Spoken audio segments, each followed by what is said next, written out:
Rebel salute, rebel salute, rebel salute. This is Kenya Revolutionary. I hope you're doing well wherever you are. I hope your heart is well, your soul is well with the Creator.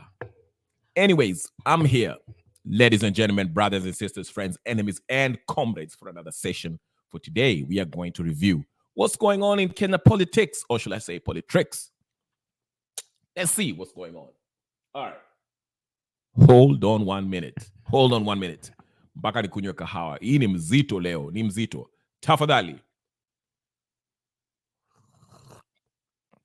Wherever you are, if you're in Kenya, if you're in diaspora, whether you're in Australia, Europe, Italy, whatever, China, Asia, Russia, Singapore, India, karibu sana.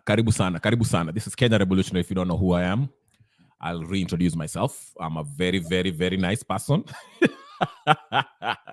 No, I'm not. But anyway, tutaongea siasa. Ama namna gani?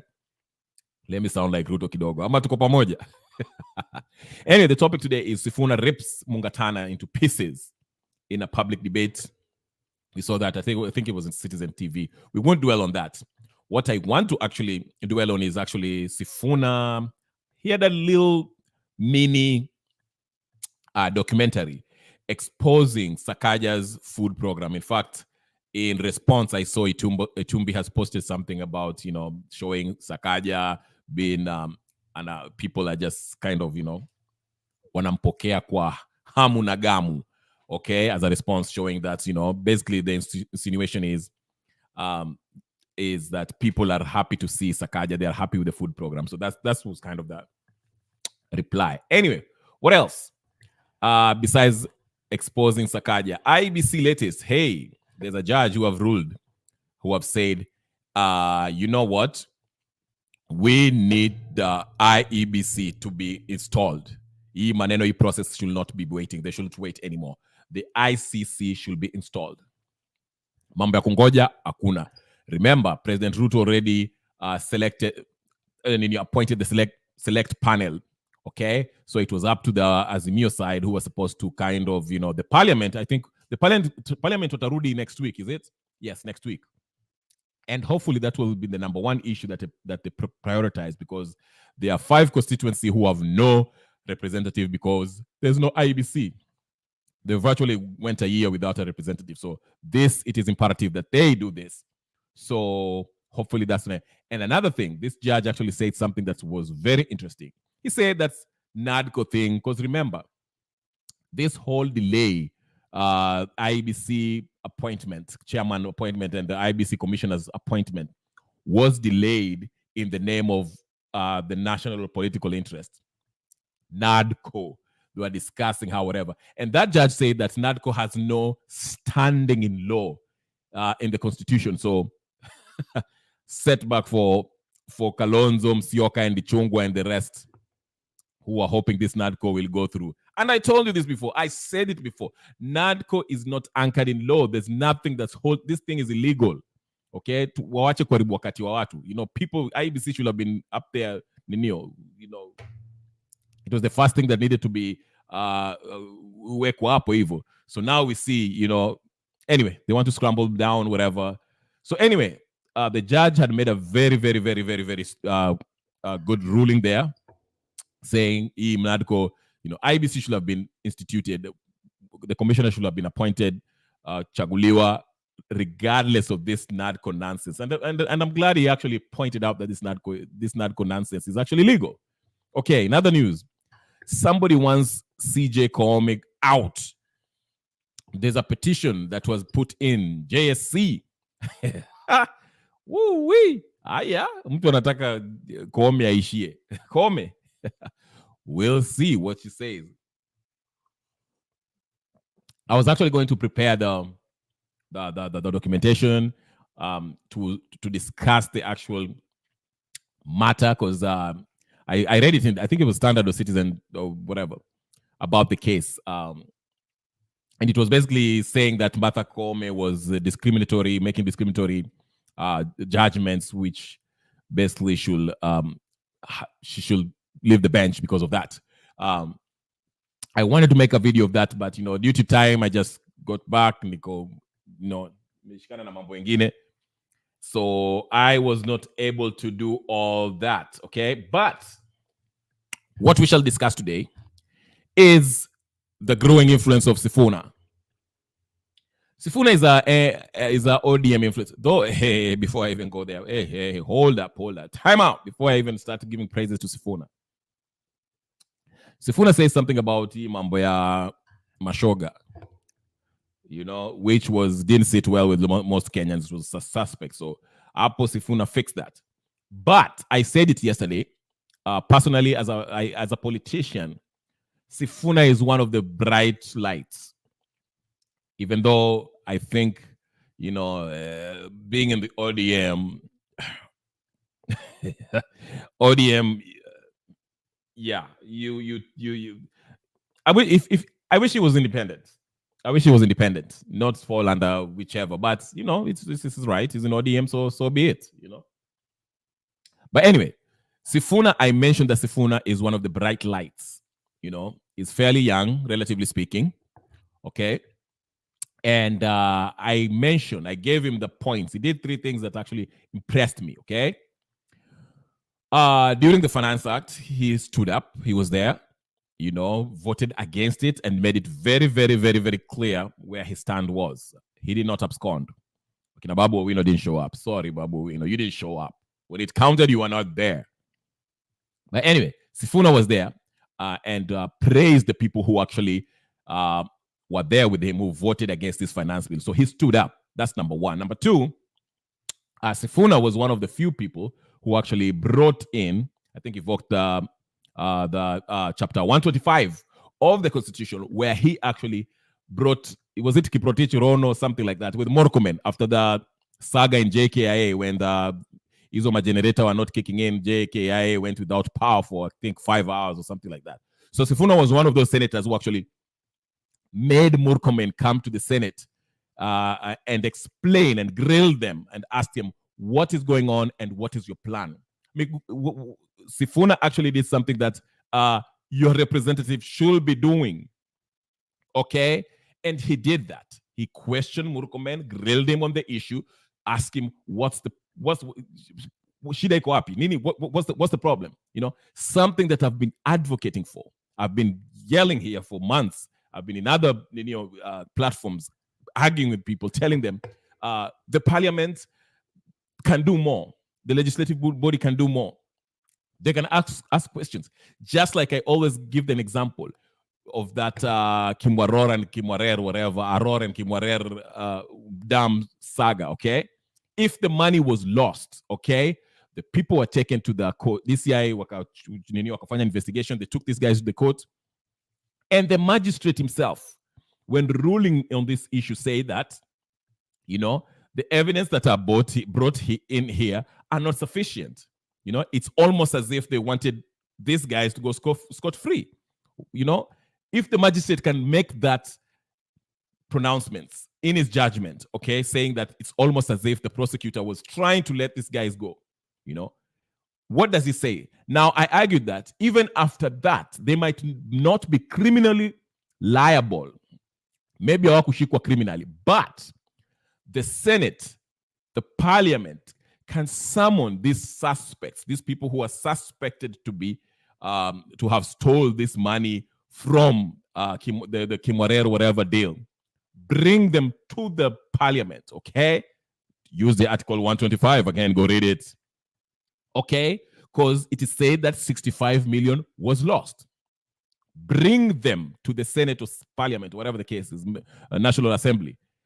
Ask them, where did this money go? Because even if we don't have, there's no criminal prosecution, you can actually inquire to find out where the money went, okay? So that's why I say, of all the senators and those politicians on the ODM side, there's a few people who actually are very impressive. And I mentioned 2 people, Otiende Amolo and Sifuna. So far, things change. And again, there's a little mini documentary that Sifuna actually had. I don't know if I have it. I can play it here. It actually exposes Sakaja in his program yake ya kudishi whatever, where he provides food for the for the schools in Nino. It's a wonderful program, but I think the expose shows that Sakaja is actually not employing people to do this work. It's actually a private Nino ambayo. You know what? There's basically the whole idea is showing that there's a possibility of people actually wanakula pesa, because it's saying that they're subsidizing iyo mambo ya chakula, but it seems like, you know, there's, you know, I'll play it. Let me just play it for you to see it. If you haven't get a chance to see it, watch it, so you can know what I'm talking about. I'm not just talking of. Did I actually save it? I'm so disorganized. I didn't get my ducks in a row, so I'm all over. So excuse mutanisamea tafadhali, munisamea. I won't stay for long. I'm here, what, 10 minutes now? Okay, right. Mungatana, I won't touch on the Mungatana thing. It was so obvious. If you watch, I think it was Citizen TV, it's the everyday quarrel between these politicians. There was nothing really to say about that. Ni watu kugombana here and here. Yes, it made news, you know, but I'm not interested in that. That's just Mungatana cannot defend the indefensible, okay? Where's the end up to ambie how housing levy is going to whatever. We've had the argument, so that's why I'm not interested in that. I'm more interested in Sifuna actually, you know, mentioning this. And I'll play the video. Let me just go ahead and play the video here. Let me see. If I can find it. If I can find it. That's number one. The number one thing is to find it. That's the number one thing I need to do. So here it is. Let me see. Oh, shoot. It seems that I didn't save it. Crap. All right. Let me see if I can find it here. Sorry, people. Okay. Let me see. All right. You guys are ready? I can't actually see it. It's not on crap.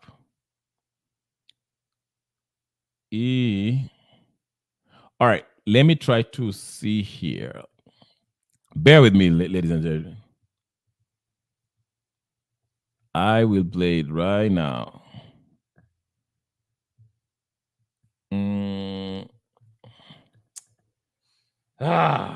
All right.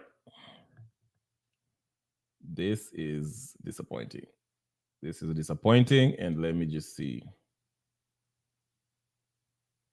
Okay, whatever. I can't find it.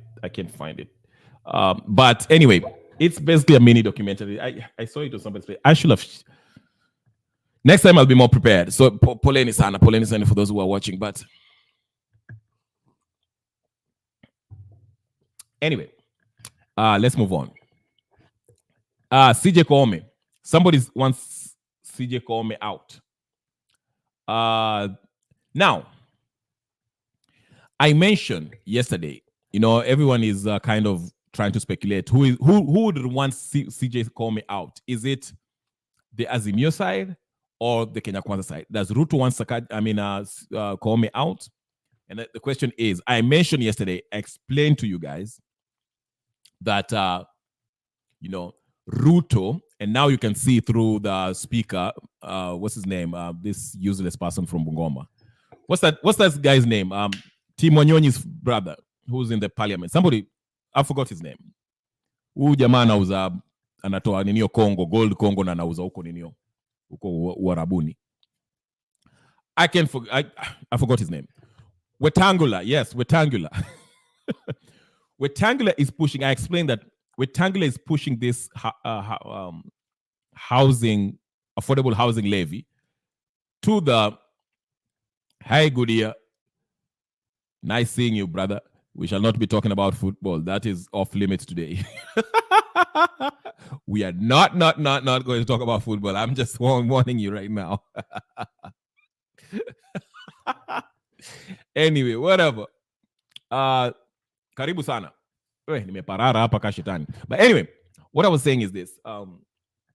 Wetangula wants this case to go to the Supreme Court because they want Koome to preside over the case. I explained that the lower courts, whether it was the High Court and the Appellate Court, were not in this mjadala. They were doing their jobs, interpreting the law as they should, and they made the ruling accordingly, and they maintained that this housing levy was unconstitutional. But again, the president and his party, they want this thing to go to the Supreme Court, which they're pushing for it to go to the Supreme Court, because the person who they try to compromise, or who is compromised, is Martha Koome, the Chief Justice. Because remember, that's the person they actually met and promised to give 11 judges and some uchokozi. Endelea na uchokozi. I'll act like I didn't see that.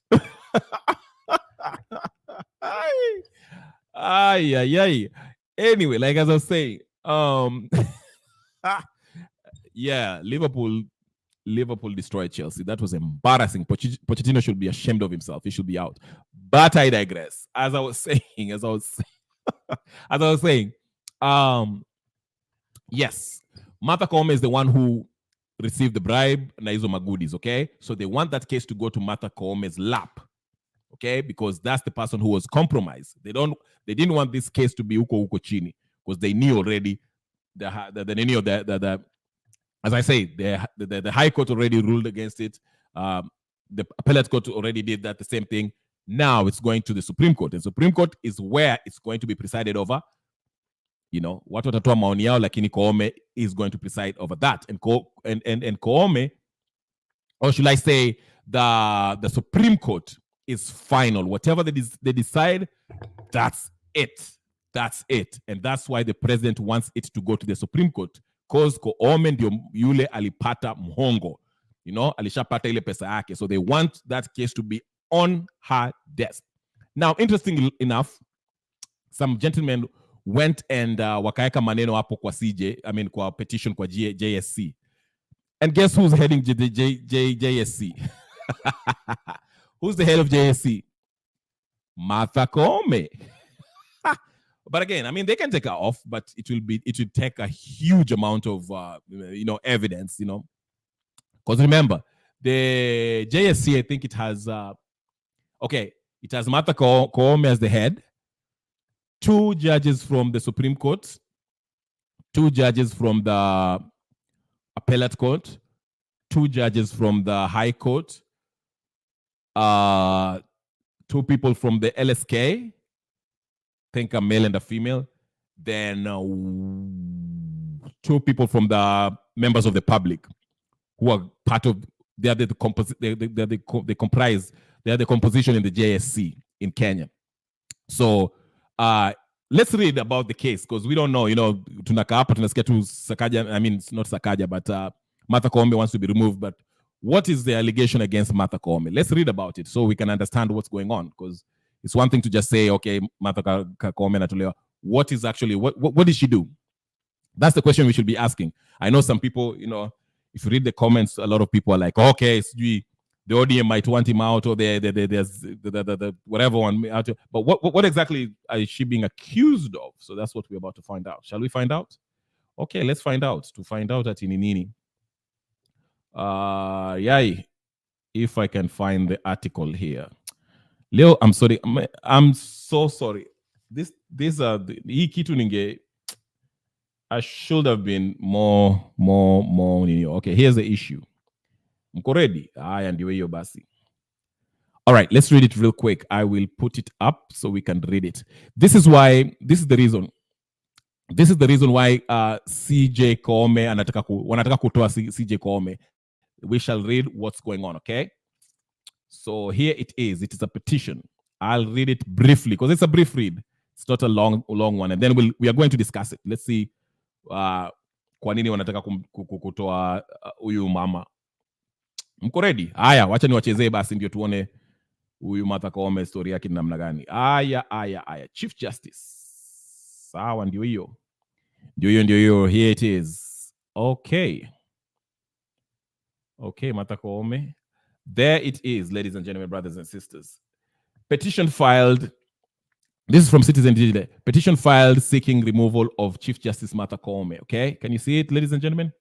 All right, I will read it here very quickly. A petition has been filed before the Judicial Service Commission, JSC, seeking the removal of Chief Justice Martha Koome. The petitioner, Michael Kojo Otieno, claims that the Chief Justice failed to follow the law in appointing members of the Tax Appeal Tribunal. While appointing persons to serve the Tax Appeal Tribunal, the judge failed to be honest in the execution of powers conferred to her by the Tax Appeal Tribunal Act based on powers conferred to the judge as a judicial officer, reads the petition in part, okay? Kojo argues that the CJ was not transparent and diligent, adding that she discriminated against persons who had applied to be members of the board, okay? And the petition says here, in quotes, the action of the Chief Justice in appointing members more than the stipulated requirement violated Section 4B of the Tax Appeal Tribunal Act, Kojo says. He urges that for the above reasons arguments, the Chief Justice is unfit to hold office and should be removed from office. The action of the Chief Justice in the appointment of the Tax Appeal Tribunal are indeed illegal, null and void, and hence unfit to hold office, public office. Reads the document seen by Citizen Digital. Okay.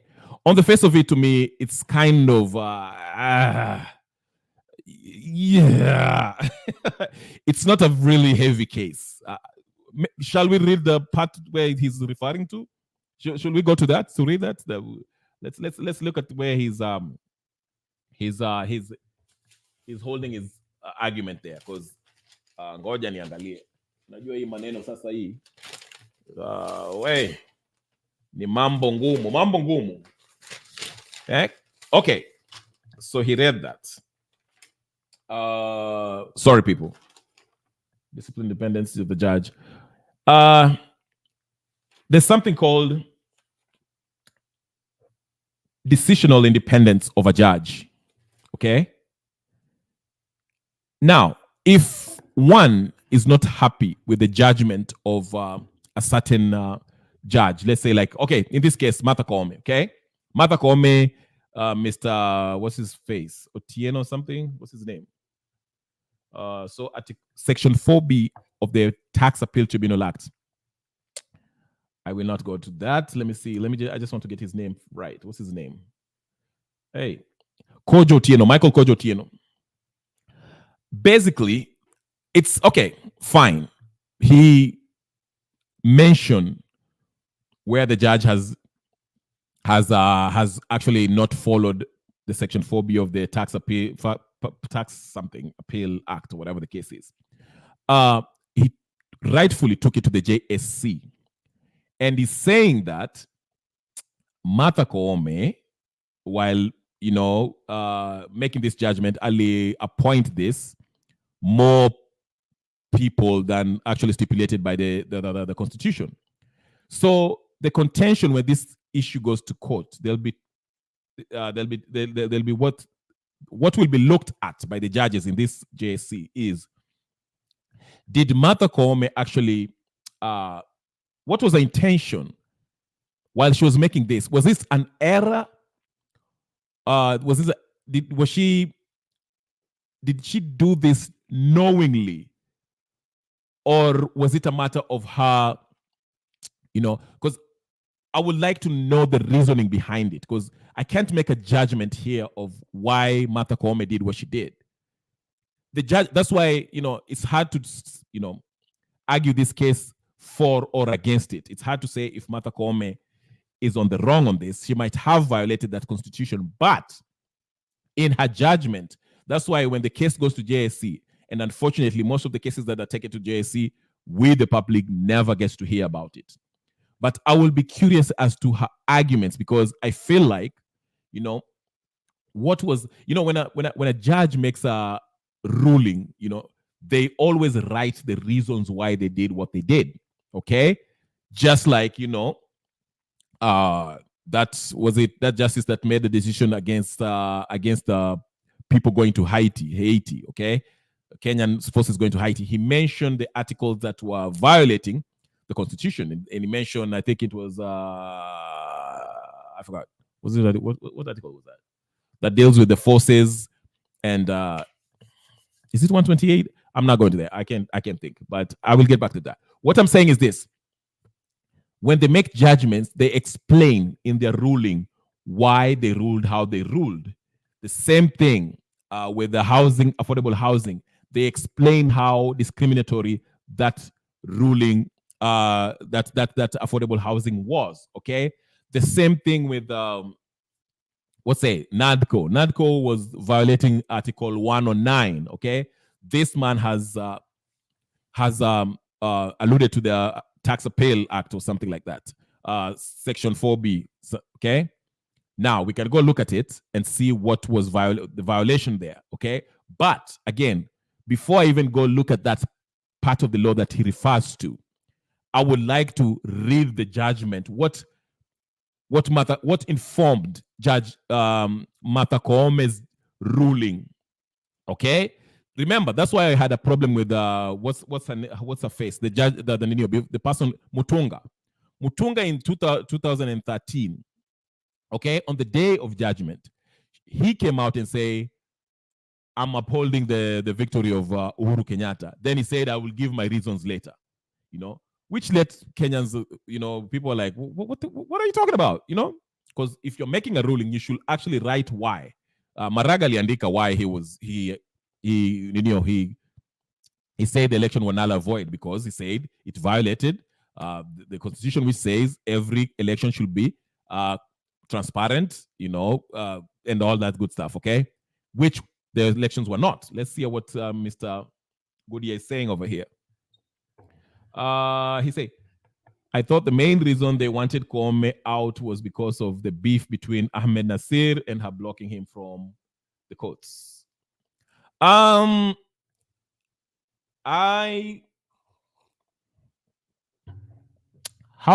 close is Ahmednasir is with Ruto? Somebody help me. I don't think Ruto would care much if Ahmednasir is barred from the Supreme Court or not. I don't think. How close is he with Ruto? I don't. The beef between Koome and Ahmednasir, I don't know how it's okay. Ahmednasir might be having a problem with Koome, but I know Ahmednasir might be looking at the president to do something about it. But how is that beneficial to the president? That's that beef. How close is Ahmed? Does Ahmednasir has so much influence to in the White House to a point where the president might want Koome out just to do his friend a favor? You see what I'm saying? And by the way, they are very close. How close? I'm not disagreeing or agreeing with you, Goodyear. Just help me. I might not know how close Ahmednasir is with the president. And that closeness to them, is it so close to a point where Ruto is willing to go to war with Koome just on behalf of Ahmednasir? Because the ruling was made by, I explained this. The ruling was made by Koome, and as you know, Kiporel told us that the Supreme Court Act, Section 27, actually gives the power to the Supreme Court, Koome, to bar, Ahmednasir being the judicial office of the courts, whatever the case you want to call it, and he has the power. Koome, the Chief Justice, has the power to actually bar Ahmednasir. Now, some people might argue that Ahmednasir should have been given a chance to go to argue his case at the JSC, and also advocates disciplinary committee for his actions, his tweets against the judiciary. People can argue that because basically, if he goes to this JSC or advocates disciplinary committee, he will be arguing, will be defending himself to have the permission or the power to argue his cases in the Supreme Court, because the ban is actually basically they're banning him from the Supreme Court to make arguments in the Supreme Court. That's what the ban is. And to me, as I see it, just to answer you, Mr. Goodyear, I don't think that's enough for the president to go after.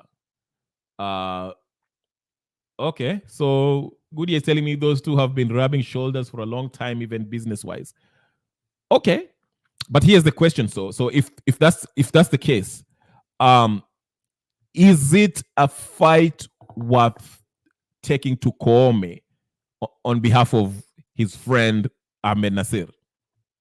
You know, is it because fighting with the CJ can ukishindwa, it might really cripple it can cripple the president's power so badly.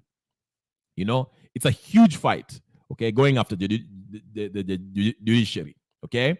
So if he was going for Koome, I mean, and you have to think about it this way too. You know, it is not only Koome that just made this decision to bar Ahmednasir from the Supreme Court. Remember, there were a bunch of judges who walisema, you know what, if you don't ban Ahmednasir, we are going to step down. So it seems to be, it wasn't a decision just made by Koome by herself. It was a bunch of lawyers who said, if you don't do this, we are stepping down. You know, which will be a really disastrous for the justice system, if you remember that. So it wasn't Koome per se. Koome was pushed into this by several judges. Okay, that's why she made this decision. Of course, also she might have been iked by Ahmednasir's tweets. Again, Ahmednasir Pia, you know, he should have known better. He's been a lawyer, he knows. Go to JSC. If you think a judge is taking bribes or his ruling is non your JSC Kwapo, you know, he's been there, he knows what to do. He should have taken the same way people are arguing that the same way people are arguing that Koome should have afforded Ahmednasir the right to go through the right channels to make his case, you know. It's the same way I would argue Ahmednasir should have taken the right channels to actually make his case instead of typing this thing on Twitter and all that. Now, I argue this in this another panel, okay? Let me see. What are you saying, Nani? Difficult to say, but trust me, he even advises Ruto on some things. It will soon come out. Really? Okay, you might be right. I don't know. The guy even hosts Ruto when he is in London. Ah, okay. I don't know. I'm learning from you. But what was I saying? I lost my track of thought. You know, yeah. I was saying this, you know, some people are arguing that, you know, Ahmednasir's rights were being violated. No, they were not. Ahmednasir's rights were not violated. Ahmednasir's ability to argue his case at the Supreme Court as a lawyer is what was stopped, banned, not his personal freedoms, not his constitutional rights, okay? That's the difference. That's why when people argue that, you know, if they can do that to Ahmednasir, what about us? It's different. Ahmednasir is a whatever, officer of the courts, whatever, judicial officer of the court or something. How do they call it? That, yeah. So his license is what, there's limitations put on his license on where he can argue his case. And this seems to be like Koome, they put that on. Koome restricted it to where he can argue his case. Him and his law firm cannot argue their case at the Supreme Court. Okay, they didn't take his license. They just say Ahmednasir cannot argue his case at the Supreme Court of Kenya. Okay, that is what Koome's judgment is. So that does not infringe on his personal rights, his individual rights. Okay, so it's not the same. As an officer, you know, as a lawyer, if you feel that a judge is wrong in some way, or you're making claims, as Ahmednasir was making claims that judge amekula pesa hapa, this is corrupt, whatever, and he was doing it incessantly for a long time, for the past 2 months, okay? You know, he needs to take, you know, and given the fact that he has a law firm that actually is arguing some cases, some pending cases at the Supreme Court, then he goes around on Twitter, and he has a following. I don't know how many millions of followers that are following him in our Twitter. He has a voice and is constantly talking about corruption. Then something had to be done. On my part, I think Koome did the right thing to ban Ahmednasir. Mpaka ashike adabu kidogo. You can't just be talking crap about the court, the same very court that you're going to argue your case in, the same very court that your law firm and the lawyers that work on your law firm are going to argue the case. You're shitting on them. It doesn't work that way, okay? It doesn't work that. You need to get your shit together. So, to me, I agree with Koome there. But I was saying, with this person, Kojo Otieno, whatever his name is, he makes a good point there. He made his case there saying that he put petition to try to remove Koome. I can't speak on it because I don't know what Koome's judgment was informed by. We are not told that. And unfortunately, most of the cases that go to JSC, we, the people, never get to hear about it. So that's the way. Sisi tutasikia tu Koome, hiyo kesi ilipelekwa JSC, and Koome was found to be not guilty. And the funny thing is, Koome is the head of the JSC. So good luck, Mr. Kojo. I'm wishing you luck. I don't know. But here it is. Let's look at it politically. Who would want to Koome out, the Chief Justice? Who will want the Chief Justice out? Why would Ruto want Koome out? Why? Even Goody, I'm asking you, why would you want it out? You tell us because of Ahmednasir. I don't think, as much as their friends are, I don't think that's enough to want Koome out. Koome, is it the ODM side? I mean, the Azimio side, would they want Koome out? He made a ruling today, which was not favorable to them. Not Koome, but that's a lower court. But it was a different justice. Who was the? In fact, let me read that. I think there was what's the name of this justice? It was Justice something Tana. I forgot. It's here. I have all this. I have the evidence. Yeah. It was Justice Tuisome. All right. Actually, let me read this. I won't stay long today. I'm trying to but let's read this. It's a very good news. Yes, Goodia, what are you saying? He even have a huge voice in UK, typical tycoon housing developer. Who? Ahmednasir? All I know is his son. He has a son in Georgetown University Law School. In Georgetown, I think is in Washington. He's in law school here, so he has connection there. But I don't know about London. Are you in London, Goodia? So maybe you could. But anyway, I wanted to read something while you answer that question. Let me play you, not play, but show you. Yeah, let me play you some. I guess London is where most of the Kenyan people, because Uhuru Kenyatta has apartments in London, huge, a lot of apartments in London, apartment complex. We're being told. So Ahmednasir pia akona ninio, akona mali huko, eh? I didn't know that.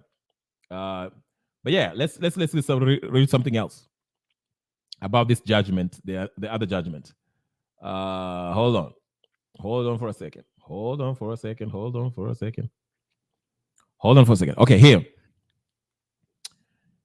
it is. This is what says this lawyer, Justice Mugure Thande. Mugure Thande is the one who wrote this about this judgment on NADCO. Okay, I know where Uhuru and Ruto's hotels are. I only know the hotel, Ruto's hotel in Kenya. Is it whatever hotel in? I don't know the ones in London. I have no idea of what's going on in London. So I've only been to London once, and I was in transit. Kurapita. I don't know what was going on up there. So you can tell me. I would like to visit in Manchester too. I don't know much about UK, but let me go ahead. As Mr. Goodia is giving me the info Apple, I'll hire him as my assistant. My top intelligence officer. Okay, so here's the news about that Ninio. IEBC courts deals Raila major blow.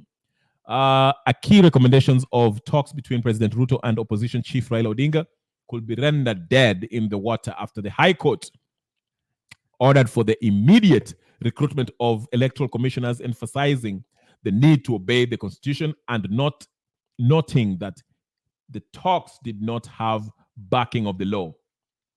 Okay, in quotes, compliance with the constitution should not be suspended for the sole, compliance with the constitution should not be suspended for the sake of political expediency. This intervention is therefore justified, more so because the talks are not anchored in either the constitution or the law. Justice Mugure Thande said so. I agree with Justice Tunde, whatever his name is. I agree with Justice. All these people are same clans. Okay. So, Nani, Goodyear, you're telling us that Uhuru and Ruto hotels, they have hotels in London. Is that am I getting you correct? Because the only hotel I know Ruto owns is, for my knowing, is the one that everyone is talking about in Kenya, in Nairobi somewhere. What is it called? I forgot the name of the hotel that everyone is saying that it was built on a public land. Ruto says alipewa yo land by Moi. So I don't know where the truth lies with that. Exactly. But yeah. So yeah, like I said, I think, the courts, the judicial arm of government in Kenya is actually doing us a really a favor. Okay, they are doing their job, not a favor, but they're holding up the constitution, and it is something wonderful to behold. They're keeping these politicians in check, and the executive, they're doing their job. I wish the legislative body would do. So far, like as I've mentioned, the legislative body, actually, one of the active people on the ODM side who I have to give credit to is what's his face? Sifuna. You know what? Sifuna should be running for governor. Sifuna should be running for governor of Nairobi, not Babu Owino. Sorry, Babu Owino, if you're watching this. I'm sorry. Sifuna was on the ground. I have to find that clip. I will find it. It was Sifuna on the ground actually doing something. I really like that. He went to that one of the places. Pale wanatoa hizo ninio. On other news, by the way, before I even get to that Sifuna ninio, on another news, Raila now wants to have a discussion about the talks about the affordable housing. Did you know that? He wants to have a talk about the affordable housing. A talks. I wonder what I can play. There's so many clips that I was supposed to put in place. I just came in and I'm late, so I didn't have time to actually put my thoughts together so we can have a sequence of how we're discussing these things. See, I'm all over the place. I'm on CJ Koome being out and Sakaja. But I really wanted to show you guys how I'm really proud of the judicial system, even though it has its own problems as far as corruption and everything. They are actually holding these things together. And it's making these politicians, forcing them to make a decision so we can know if they really actually respect the constitution or not. If Ruto maintains and sends our police service force in Haiti, we shall know that this president does not care about the constitution, and we can take action. I'm just kidding, but you get the vibe, all right? So anyway, I wanted to show you something. I can't see it. I can't see it. Anyway, I can't find it. It was a video of Sakaja actually exposing, not Sakaja, but Sifuna exposing. He went to this place that produces food that's being used in these schools, that's being taken to these schools, and he was interviewing the workers there and all that. It's on the internet somewhere. Yes. What's Goodyear telling us? Raila said that he likes the idea of affordable housing, but the problems is the monetary allocation. Okay. So his problem is he's saying we should not raise more taxes for this affordable. Well, the problem goes deeper than that. Okay, because okay, let's say that Raila. Okay, let's say Ruto says, okay, this is not going to be a levy. It's not going to be an extra tax. We're not going to tax you for that affordable housing, but still goes on to these counties and anavunja,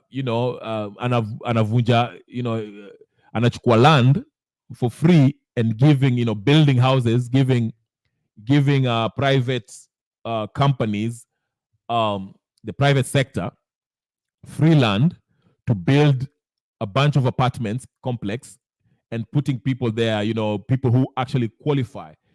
The local mwananchi cannot qualify for that, for the prices that they're telling us. Those, as if you've been following it, like example of Nakuru, the rent is not affordable for the local mwananchi. So whether the problem to me goes deeper than just allocation of funds. When he says allocation of funds, it basically means, on Raila's part, means we should not tax Kenyans more for this affordable housing. And I agree with that, but it goes deeper than that, Again, to me, in my opinion, this affordable housing thing should be a devolved issue, okay? I keep on saying the housing needs for Nairobi is different. Nairobi County is different from the housing needs in Bungoma, okay?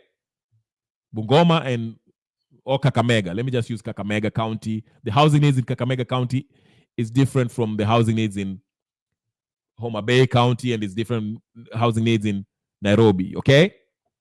So you can't go to a place like Homa Bay and take land, okay, public land, and just buy a bunch of build a bunch of apartment complex, and name your price, and who will afford that stuff, okay? That's what I'm saying. So it goes beyond just taxation, okay? It is the idea. Let the counties with these governors, okay? For example, if it's Nairobi, right? Nairobi, we know there's a bunch of slums. If you want to tackle the problem of slums, okay? Now, let Sakaja identify, working with the senators and the MPs there, Babu Owino and whoever, okay? If they want to build affordable housing for people in Kibera, let them do so. Consult, have a public participation, hold a public meeting, whatever meeting, what do you call it? People to come participate. Baraza, hold a baraza. Talk to the people of Kibera. Ask them. That is Sakaja's job. Munataka better housing here than living in these quality living conditions. Hizi nyumba ya manyasi na mabati. Do you want me to build you something? Now, then Sakaja can go to the national government or ask the treasury, tell them, listen, I have a project here. I want to build these people of Kibera better housing. He'll consult with Nani, the Langata MP there, who is, what's his face? Jalas. Tell him, hey, listen, these people, I'm not happy with the way they're living in this squalid living conditions. When I ishi kwa nyumba mabati, the place looks horrible, it's dirty. Then Sakaja can go to the national government and tell them, hey, listen, I would like to have a project here, a housing project I can help these people not live in this squalid living conditions. I'll build them, and we shall make sure that we subsidize the living, the rent, whatever the case is, so they can live there. We can rent it or make them live there so they can afford it.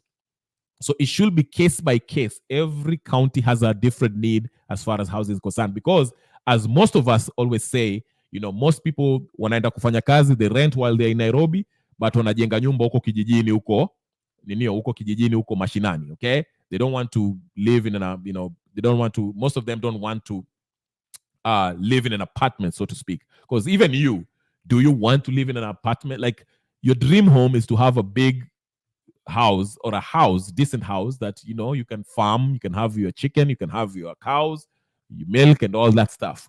You don't want to live in an apartment. That's not housing. I mean, it is, but for those, for the majority of the people, Kenyans, munaenda huko Nairobi, in these cities to work, but your hope is to make money so you can build yourself a house. Hata kama ni nyumba ya manyasi huko ninio, that's your right. You want to build it where you will retire huko nyumbani. That's the whole point. That's why I'm saying it goes deeper than just the allocation of funds.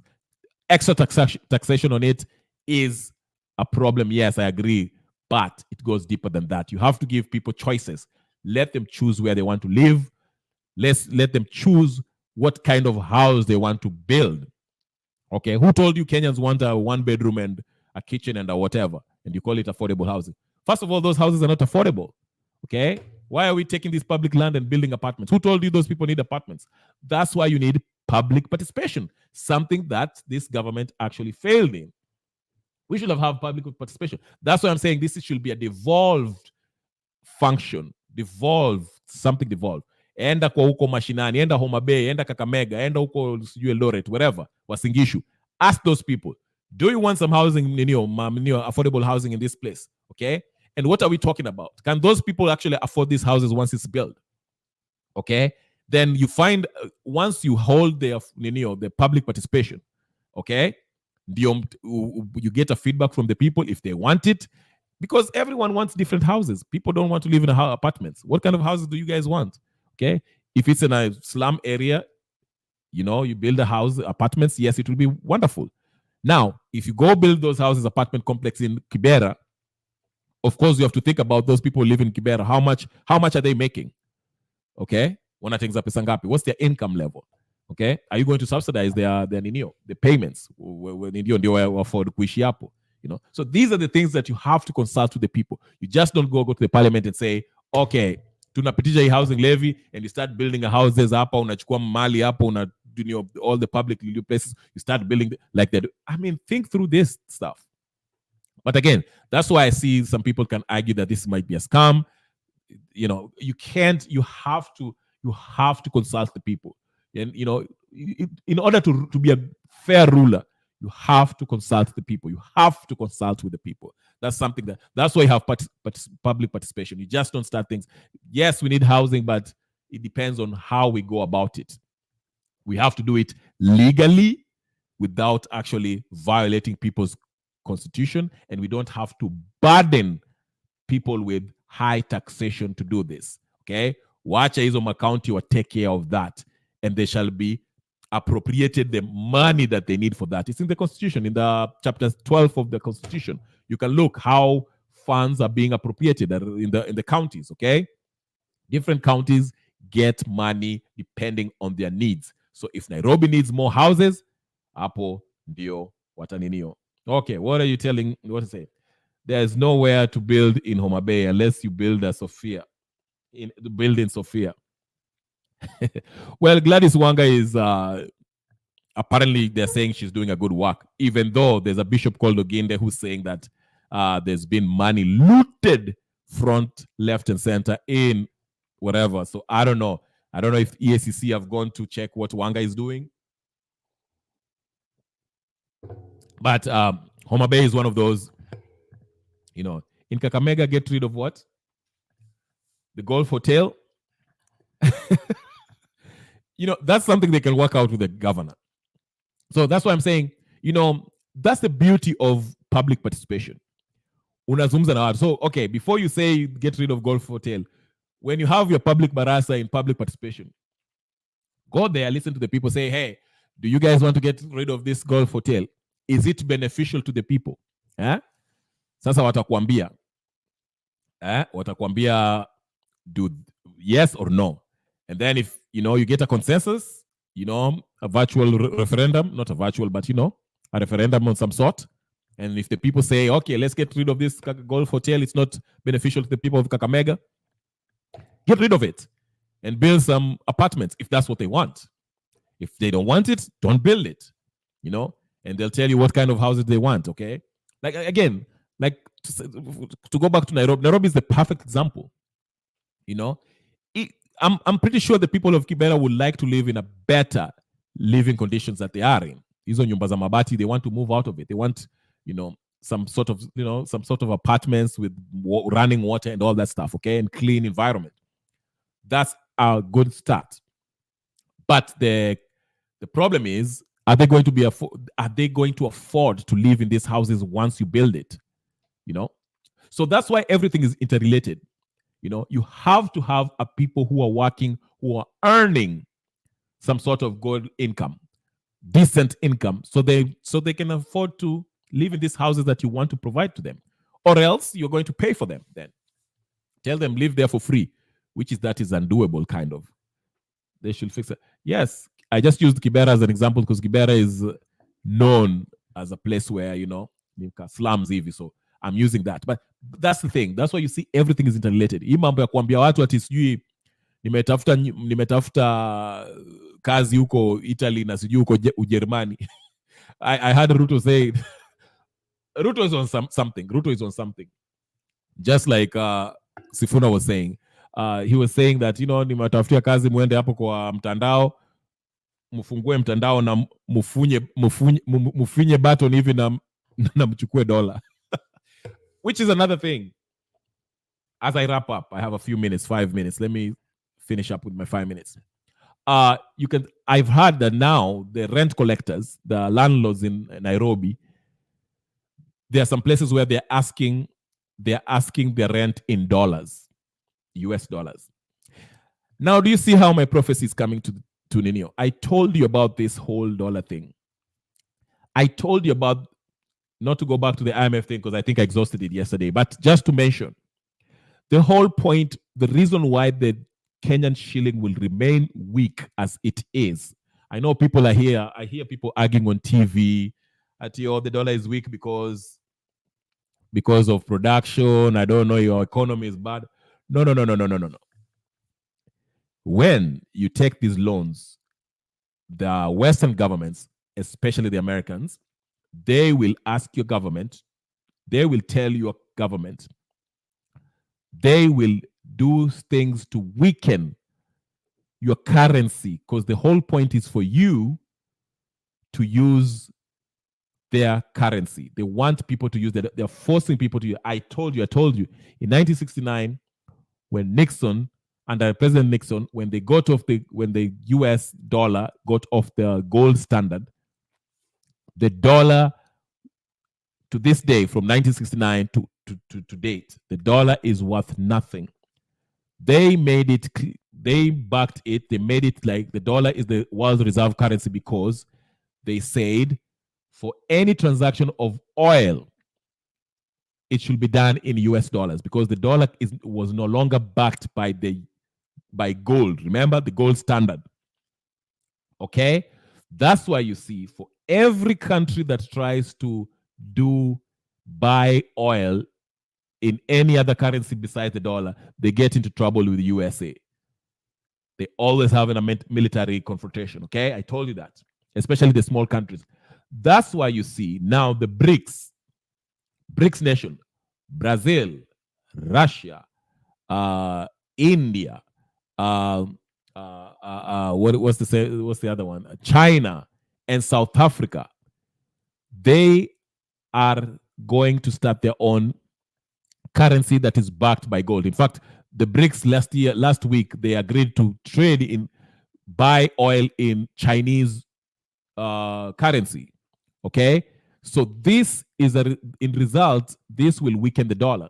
And today I just read that Iran, Egypt, Saudi Arabia, and I forgot the other countries. It's actually 5 countries that have joined the BRICS nation. They're dumping the US dollar because the US dollar is not backed by anything. It is basically paper with prints on it. It's not backed by anything. And it's losing value. All these countries are dumping the dollar. That's why the US is now telling the small countries, the third world countries, the global south, as they call it, you must weaken your currency in order to use our currency, your US dollars. And that's why you see they're so gun-ho, bombing everybody in sight. Okay, they want to start. Biden is going to bomb Iran and all that stuff. That's part of the play. Okay, you can go again. I was going to play a video by John Perkins, this former CIA guy who was working with the IMF. He explains how they got Saudi Arabia to actually sell their oil in US dollars. Okay, in return, they promised to provide security for him and all that stuff and buy stuff, and they'll build McDonald's and all that bullshit in Saudi Arabia and Americanize, Westernize, as they say, Saudi Arabia. And that's why you see McDonald's and all that stuff. They even opened the first liquor store in Saudi Arabia. So it's all a play. They explain this. The CIA guy, if you read his book, I showed you the book yesterday, he explains all this stuff. So the dollar being weakened, the shilling being weakened in Kenya is done by design. It has nothing to do with our economy. Any economist that tell you that is clueless. Okay, they don't know, or they know, but they won't say it. Someone like Devin D, he knows what the game is. IMF comes and tells you, this is what we are going to do. Okay, this is what they're going to do. And you have to do it. And if you don't do it, guess what? Coup d'etat is on the way, and they will take you out. They have the means, they have the guns, they have the tanks, they have the technology. They will take you out. Of course, unless you are like Burkina Faso, who are getting help from the Russians, and there's something, I will finish with the Burkina Faso today. I'll finish with Burkina Faso. Let me read this, then show you about Burkina Faso, then we'll wrap it up because it's been an hour. Okay. All right. They give Kibera millions every year for building from UK charity, but nothing has been done there. Come there to check for myself, and I got really upset. Yes. It's called corruption. I think you've heard about that, Mr. Goodyear. Inaitwa corruption. Corruption is rampant in Kenya. It's unfortunate. It's very unfortunate. But let me finish up today with Burkina Faso. I want to finish up with Burkina Faso because there's something wonderful that we can learn from Burkina Faso, ladies and gentlemen. Brothers and sisters, as I wrap up, Burkina Faso is doing something that is incredible. I'm so happy for Ibrahim Traore and the people, Sahel nations. These are people who are truly independent from the West. And you can see, just within a year, oh my God, the things that are happening in Burkina Faso, I'm so happy. It makes it proud to be an African. Let's just read about it as I wrap up. Here it is. Can you guys see? Can you guys see? All right, let me read this. This is from African Stream, all right. Okay, I will read this. Can you guys see on the screen? Let me make it bigger kidogo, ndio muone. Right there, so you can read. All right, let me read this. The youngest African president, Captain Ibrahim Traore, has positioned Burkina Faso one of the Africa's foremost gold-producing states to develop technology to process gold mine residues on site. Remember, he told the French, get out of here. We are going to process our gold here. You don't have to take our gold and go process it in France or somewhere else. We are processing it here, okay? So again, the youngest African president, Captain Ibrahim Traore, has positioned Burkina Faso, one of Africa's foremost gold-producing states, to develop technology to process gold mine residues on site. The government will employ 100 people. The first 22-carat gold bars are due to be ready in 11 months, according to reports. This comes about a year and a half after a 2022 coup ousted a Western-aligned leader. Since then, Traore's administration has vowed to root out corruption, reclaim territory so-called rebels have controlled, and nationalize commodities. Did what? Nationalize commodities. Gold refinery. All right. This is a significant development as gold is I finish, ladies and gentlemen. Let me play this. Let me play this video because I really love this. Where is my casa? I thought my casa is not working. Okay, do you basi? Let me play it one more time. All right. What you have seen this morning is a revolution. The machines were entirely designed here. And I can say, without being mistaken, that Burkina Faso is the second country in Africa to develop this technology. It's a technology that isn't being imported, it's being developed. So it's not machines paid elsewhere to be assembled here. It's designed here, and everything is done here. Burkina Faso just opened its first mining waste processing facility in one of Africa's foremost gold-producing states. The opening ceremony took place in the Kosodo industrial area, located to the east of the capital city Ouagadougou, and was graced by Captain Ibrahim Traore. Since taking power in a coup in September 2022, Traore has been focused on ensuring that Burkina Faso takes charge of its own resources. In fact, Traore has extended an invitation to other African nations to bring their mining waste to Burkina Faso. The factory, which has been developed by local experts, aims to extract metals from the residue of the country's gold mines. The factory will not only provide much-needed jobs, but will also ensure that the country maximizes the value of its gold resources. In November of last year, the government led by the junta embarked on the construction of Burkina Faso's first gold refinery. This is a significant development, as gold is the country's primary mineral resource. The refinery will have the capacity to produce around 400 kilograms of gold per day.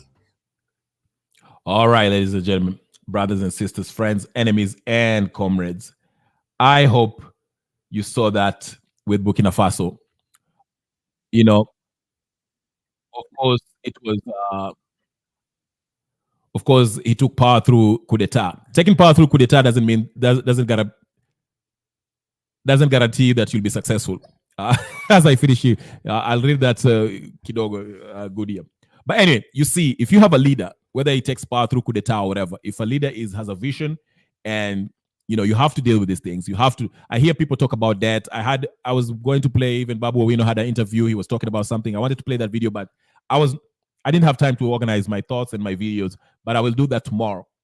He talks about how we can help the economy and all that stuff, okay? But in Kenya, in order to actually take care of our problems, we have to deal with two things: corruption, our debt, and ukabila. Those three things, we have to face those things. But I will delve deep into that. It's been an hour. It's been a wonderful hour. Thank you very much, Goodyear, and everyone who has been watching. As I finish up, if you haven't subscribed to my channel, please go ahead and subscribe. I always here every day. I try to go an hour every day. Wake up your notification. Once you subscribe, make sure you set up your notification on your cell phone or your iPad or whatever you're using in your computer, whatever, your phone, especially, because I know everybody uses their phone. So every time I'll be ready. Yes, I'll organize myself. Na naona mtu ana uchokozi hapa is saying, nice see you recovering from yesterday's game. Take a picture. It's okay. But ladies and gentlemen, please make sure you subscribe. So set up your thing, You'll get a notification every time I go live. You can get a notification. And if you want to join in, just type there. Tell me, hey, send the link. I'll send you the link and you can get in and we can talk. We can discuss everything. I'm here every day of the week, all right? So set up those notification thing. So every time I'm coming here, like Goodyear always jumps in here. I don't know how he gets in notification, but he always knows when I'm off, when I'm in here. So I like to thank Goodyear. Goodyear, I don't know. We have to link up somewhere. I have a book that I need to send you, but mambo yako naniambia ni email yangu hapa, whatever the case. I give out books. Sitakupatia pesa, but takupatia books. You never know. I might give out some money one day when I feel generous. But Goodyear, I owe you. And I would like to thank everyone who has watched. Subscribe, so every time I come in live, you can always join in the discussion. Kuja kwa ninio tuongee. We don't have to debate. We can discuss. Unanipatia maoni yako, and I want to learn from you too. Maybe like Goodyear has told me about Hizi mahoteli za Ruto and all Ahmednasir's friendship with Ruto. I didn't know that. I didn't know how connected they were. But this is the information I need. We can discuss this on camera. Ama kama utaki kuonekana, that's fine too. We can work on that. But that's the whole purpose of this channel. You can come in, have a discussion, and we can discuss how we can move forward in this country instead of lamenting of the problems we have. Yes, we can talk about the problems we have, mention them, but also try to find solutions. What's a reasonable, doable way that we can actually help our country? Thank you very much for watching. Again, subscribe and put your notification thing, so every time I come live, you can be notified when I'm live. You can come join the discussion. I can send you the link if you want to talk. Tell me in the comment section, hey, I have something I want to tell you. I want to discuss with you. Here it is. And I'll send you the link. Unaingia, tunaongea. Okay? Again, share, like, comment. You can follow me here. I will start going on TikTok too. I'll start going live on TikTok too. I think I'll try it tomorrow. Tomorrow I'll be really on point. I'll get my videos lined up. So subscribe to the channel, my YouTube channel. The name is Kenyan Revolutionary. Follow me on X. I'm also on XK Revolutionary. You can follow me there. And on TikTok too. I'm on there, Kenyan Revolutionary. I'll start posting my videos on TikTok and we shall continue. Ladies and gentlemen, I would like to thank you so much for watching and for your time. Again, I'll see you tomorrow, same place, same time, and we can discuss more. Goodyear, thank you so much for being here. You're always bringing some information and chiming in. I thank you very much. Okay? Tuonane kesho, ladies and gentlemen, brothers and sisters, friends, enemies, and comrades. It's been a pleasure. Rebel salute and see you tomorrow. Peace and blessings. Peace and blessings.